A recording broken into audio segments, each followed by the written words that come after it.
the greenhouse access badge with my name and his photo. The badge shouldn't have had my name on it, and it definitely shouldn't have had someone else's face. It lay on our kitchen counter as if it had grown there overnight. Clear plastic sleeve, glossy card inside, crisp sans serif that believed in itself. Access Rooftop Conservatory, 4 ELLIOT. Below my name, a barcode sulked.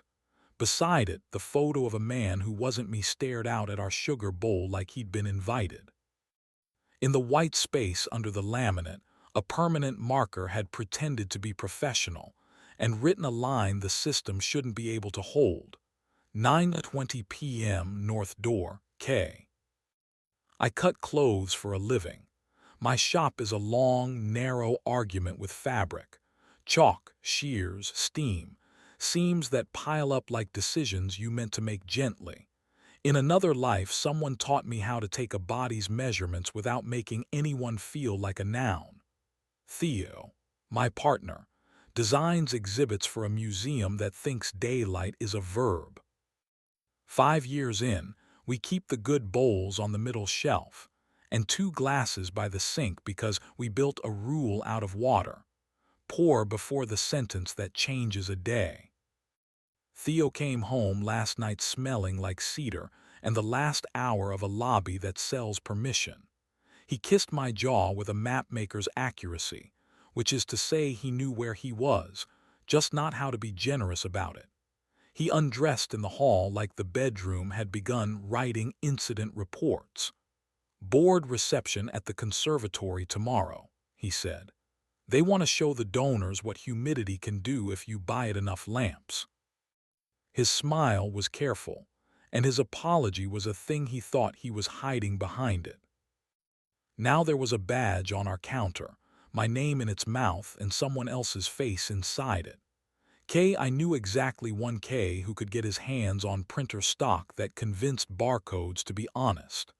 Kellen, the conservatory's horticulture director, the one who made donors believe orchids had interior lives and tried to teach them not to applaud for that. He had the kind of mouth whose patience looks expensive.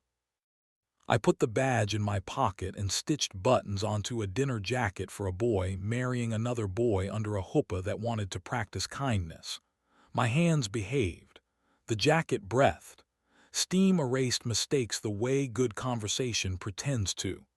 At 7, I shut the shop's back door because rooms will gossip if you let them. I walked the 6 blocks to the conservatory because cabs make scenes. The building wears glass like a memory. The elevator tries to be kind on the way up and succeeds by accident. The rooftop lobby was an invention of donors who believed in terraces. Past the last sign that thought it knew my future, a freight corridor led to a painted green door stamped north in letters that had learned restraint. I could have turned around. Waiting until morning is a discipline that keeps furniture from learning your secrets. I don't own that discipline. Kellen stood in the shadow to the left of the door with a posture that told the hinges he'd learned their names. His badge, the version that has the right face inside, hung on a lanyard that had seen too many grant cycles. Taller than the photos make him, hair that stored humidity like a compliment, shirt open one step past polite. He smelled like cedar and leaves trying to guess where rain was coming from. "You came," he said, as if gravity were a favor he'd asked the city for. "You printed my name under your face," I said, holding up the badge like an instrument too small to carry a symphony. "That's persuasive." He didn't move closer. He let the greenhouse air do some of the work, a soft damp in the throat, a promise that skin recognizes before brains declare a verdict. "He thinks he's meeting me after the walkthrough to end something politely," Kellen said. "He promised he wouldn't ruin the strawberries for the donors. I thought you should have the room first." "How long?" I asked, because cuts before embroidery. 8 months, he said. He didn't milk the number. Started with rain and an elevator that got shy. A lobby where gleaming wood makes permission smell expensive. I tried to end it twice. He sent me a photo of your breakfast with a complaint about the interpretive labels. I respected the paragraph and hated myself for agreeing with the kerning. He reached for my hand and did not take it. He lifted his fingers toward my wrist and stopped at the inch that has its own governance, a small, warm country of air that has learned more languages than I'd like. The heat wrote its proposal. He didn't sign it. That restraint was indecent and merciful in the same breath. I didn't invite you for absolution, he said, as if speaking softly could keep the ferns from being complicit. Secrets pretend they weigh something until you put them in the right air. This is good air. He tapped his badge to the reader. The north door understood itself and opened into a room, trying not to brag. The jungle was curated, but it had opinions. Leaves as big as plates arranged themselves into corridors. Vines behaved until they didn't. The hum of lights kept everything honest. From somewhere deeper in, laughter arrived the way champagne does, with its own decision-making apparatus. We walked until we reached a clearing designed for people who need reasons to say yes to money. A long table sat under a canopy of glass. Water glasses beaded themselves in a humidity that wanted to be theater. A catering runner removed lids from small plates like he'd trained for a different kind of reveal. On a side shelf lay Theo's jacket, navy, with the seam he refuses to let me repair because he claims objects have a right to their mistakes. My hand hovered above the shoulder seam and retreated. Fabric shouldn't be asked to testify. Footsteps. The conservatory's west door breathed a practiced breath. Theo stepped into the clearing with his docent face on, the one he wears for people who respect money more than paint. He saw me. He saw Kellen. He saw the inch of air that had decided to be political. He closed the door behind him with respect for hinges I loved him for even now. "Okay," he said. The word sat down without needing a chair. "You could have kept the badge out of our kitchen," I said. "You chose not to."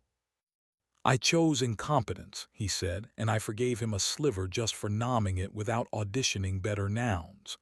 And then cowardice. I cheated. I told myself it was weather and home is a noun that survives rain. I told myself your patience is elastic because you work with bias and ease. I called spark structure. I don't want to hear me again. Kellen had drifted toward a ficus as if oxygen wanted company. He lifted his hand toward my neck and stopped at that inch, that treaty zone. Heat remembered. He lowered his hand like a man returning a borrowed word. "What do you want me to do?" Theo asked. He didn't reach. He has learned that reaching is a contract the wrists sign before the brain reads it. "You'll end it," I said. "You'll sleep on the couch we refuse to call a guest anything. Next week you'll tell me what this was twice. Once with your museum voice that spackles narrative, once with small words. I'll decide what my hands can hold without lying to my wrists." "I'll do that," he said, and the philodendrons declined to disagree. Kellen stepped close enough for breath to draw a map along my jaw and put his mouth near my ear without touching me. The warmth rearranged a little furniture and left no mess. "Thank you for not making me into a lesson," he said. "We both would have believed you." He left through the west door without letting it audition for punctuation. Theo and I stayed standing because sitting would have turned posture into theater. Somewhere, someone turned up a dimmer the way donors like to feel involved with light. A small gecko practiced the ethics of being where it shouldn't and got away with it. "I'm not leaving tonight," I said. "We'll go home without touching. We'll wait at crosswalks because other people's knees and our better natures both deserve seconds. You'll sleep on the couch. Tomorrow you'll end it without complimenting him. Next week you'll bring me small words." He nodded. He didn't cry. I still love him for that, even on days I want spectacle. He picked up his jacket like a man who has finally stopped lying to fabric and followed me out. We passed donors whose hunger for virtue had been plated on arugula. We walked. The elevator decided to be obedient. The street remembered it was a place for people, not a corridor for regret. At the corner, a cyclist cut too close and Theo's palm hovered near my hip, offering a mercy we both wanted but declined to consign. I didn't lean. A man gets to choose the boring tool that keeps the lock from lying. At home, the kettle auditioned and achieved a callback. He arranged blankets on the couch with the care of someone who would like to be a better architect where it matters. I slept alone in a bed that had chosen neutrality. Morning came without metaphors. He returned from a lobby that sells permission smelling like nothing, the cologne of adulthood done correctly. He told me he had ended it. He told me twice. The museum version tried to sand bone into narrative. The small words did the work. He liked being two men because one wasn't tired. He mistook adrenaline for architecture. He can be one person if I let him do the work. I let him. Not nobility, calculation, and care. He slept on the couch for 6 nights and learned the distance between our door and our bed like a route you don't brag about. On the 7th, he came to me without ceremony and remembered my mouth with the lazy precision we taught each other early and nearly forgot. There is an erotics of restraint that does not announce itself. There is a thrill in choosing not to ruin morning. 2 days later, Kellen texted a single sentence. "Thank you for telling the truth under glass." I wrote back, "Try it where nothing performs." He didn't respond, which was the second most decent thing he did. Work returned to being exact. A groom picked up his tux, and the jacket sat on his shoulders like a promise it intended to keep. A woman brought in her father's coat and asked me to move the pockets so his hands would stop arguing with the past. I did, and she cried into wool like someone who had decided to believe in materials. I took a hem for a dancer whose calves were a respectable discourse with gravity. My iron did what it always does. Pretend steam is a kind of forgiveness and occasionally be right. A week later, I saw Kellen at the farmer's market trying to buy tomatoes like a civilian. He looked smaller. Maybe my anger had stopped needing him to be tall. He said hello without trying to own my afternoon. He did not smell like cedar. We stood beside a stack of basil and allowed the air to be unambitious. He left without auditioning for a moral. Here is the part that never sells tickets. I wanted him. Not the future, not the storyline, him. I wanted the inch, the heat, the extraordinary courtesy of a hand that had learned how not to claim. I wanted to make a mistake I could narrate elegantly on the way home and survive. I didn't. Wanting is a sentence, not a command. Bodies vote. Ethics count. Boredom is a mercy that helps you like yourself at noon. Theo and I adjusted the frame. 2 glasses before 3 sentences. Less reach, better touch. We stopped letting the kettle decide tone. At openings, we stand near exits not because we plan to leave, but because rooms breathe better when doors aren't theirs. He keeps his phone face down on the console like a man who's learned that attention has to be designed every day. If another badge lands on our counter with my name and someone else's certainty inside the plastic, I will bring water. I will stand where the exit is obvious and refuse to call that cowardice. If a hand lifts toward my neck, I will let the inch exist and answer in a tense I can carry past morning. I will keep choosing verbs that keep us possible. End, stay, tell, work, touch, wait. And when I set chalk to wool and ask a line to be both honest and kind, when a seam decides to hold because 2 edges agreed to meet without stealing, I will think of the night under glass where we declined a finale and argued for repair instead.